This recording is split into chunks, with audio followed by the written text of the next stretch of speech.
And hello again, and welcome to Inside Greeley, as we have an opportunity to talk about things that might happen weather-wise in our local confines. Joining me is Heather Seitz, who is Stormwater Engineer for the City of Greeley's Department of Public Works. Heather, welcome. Nice to have you with us. Thank you so much. Well, it's a season where things can happen, and we certainly are not adverse to happening things weather-wise of an adverse or sudden conditions, and at this time of the year, rain. Yes, absolutely. We are kind of in the middle of our rainy season, and the first couple of weeks of June are actually in Colorado usually the worst as far as severe weather, tornadoes. Often we see good thunderstorms, and that creates some flooding. And we're blessed that we don't have that happen often, but certainly we're not immune to that potential.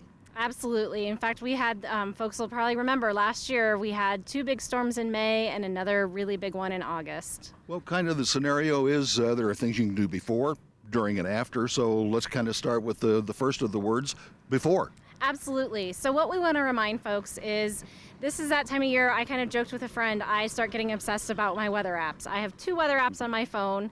You can always put some of those on your own phone, but there are also lots of local government agencies that will warn you, and you can get those alerts on your phone, and it'll pop up with a big exclamation point, or sometimes, it'll even ding on your phone if there's a big storm coming your way.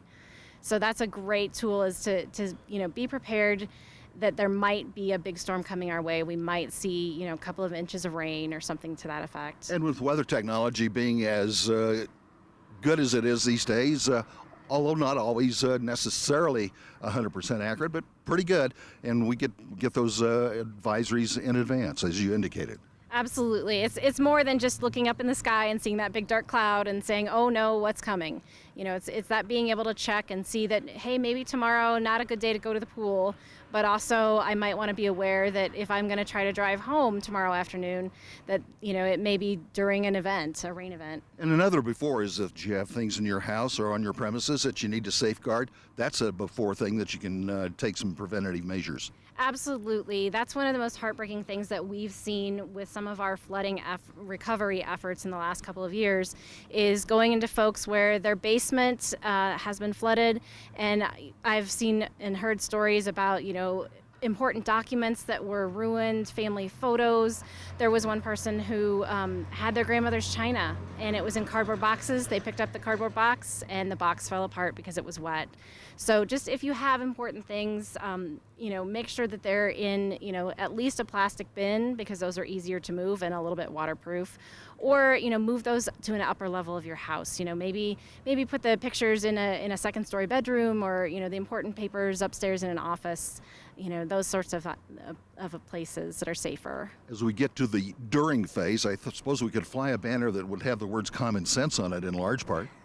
Sure, and it's always that reminder, and people do this all the time, that they see somebody else drive through and think that it's probably safe.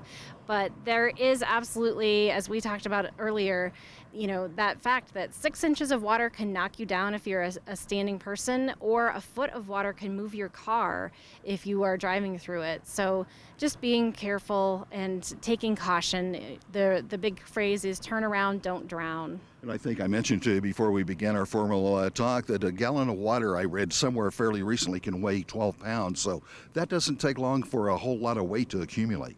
Absolutely. Like we said, if you fill a gallon bucket, that's pretty heavy. And it's, a solid force, and you run your car into it, and your car is another solid force, but sometimes your car is just not enough. So again, common sense could certainly be the byword in those sorts of circumstances and situations. What about the after?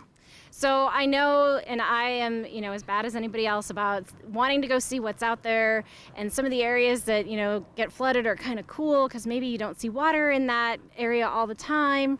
But remembering, at the very least, please don't wade through floodwaters, because you, again, don't know what might be under there. There could be debris, sticks, potentially even in glass or something.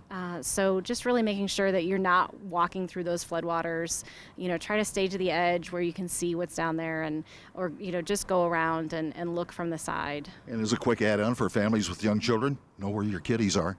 Absolutely. That's, another thing that we always worry about is we do see some ponds ponds that don't get water in them very often. And again, it's a very tempting place for kids. So, just making sure that they're not playing in some of those areas and keeping an eye on them. Some of your information available online with the Department of Public Works. Yes, we do have a stormwater page. And again, like I say, just using that common sense. Okay. Thanks for your information and your guidance, and we appreciate your time. You bet. Thank you for having me. Once again, Heather Seitz, who is again stormwater engineer for the City of Greeley's Department of Public Works, our guest on Inside Greeley.